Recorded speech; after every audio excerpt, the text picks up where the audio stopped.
Hi my friend, this is assignment for components lesson.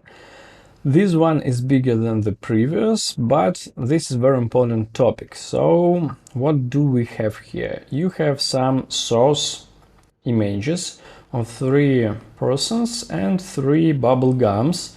You have this image for a background and you have to create a control panel with components using these images and the card that looks like this, and it should behave the following way. We can go here and see this is control panel and there are some different images over here. So if I change it at my control panel, it changes at the card, and I can export this card and get the necessary image.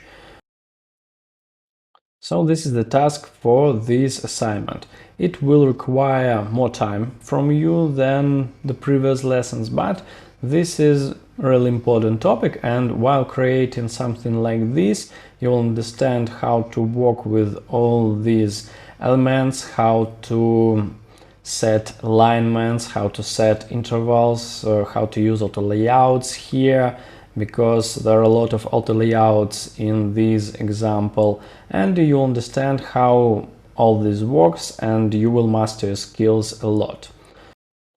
So good luck, I hope you will enjoy it.